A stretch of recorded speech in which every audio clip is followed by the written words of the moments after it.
getting a first-hand account from the victims of a conflict that has shaken the world.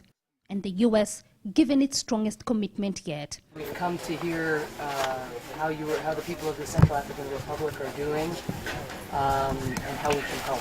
The U.S. ambassador to the UN, Samantha Power, has been a vocal proponent of U.S. intervention to stop such atrocities.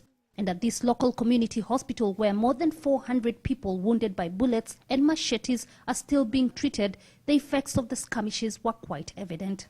But despite their current fears and predicament, like many, the victims just want one thing. And is there anything that you would like to ask from us specifically about what would be helpful to help the Central African Republic and to help her? We just want peace in our country.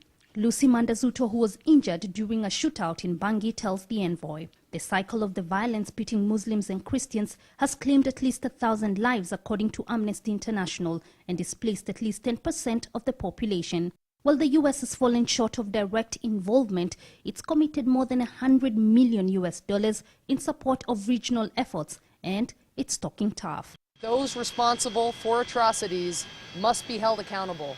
The U.S. also wants the Libreville and Jamena regional accords implemented. The accord called for, among others, elections to be held no later than February 2015. But the country's Prime Minister Nicolas Tiangaye now says those elections will be held a year earlier. The President, the Prime Minister, and the head of the Council have agreed to relinquish power as soon as those elections occur. Her visit came as the new African Union-led peace support mission officially began its operations in the Central African Republic.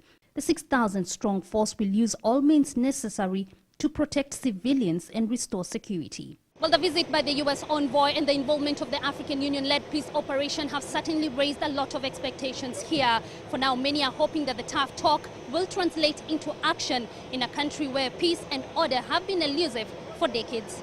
Jane Kiyo, CCTV, Bangui, in the Central African Republic.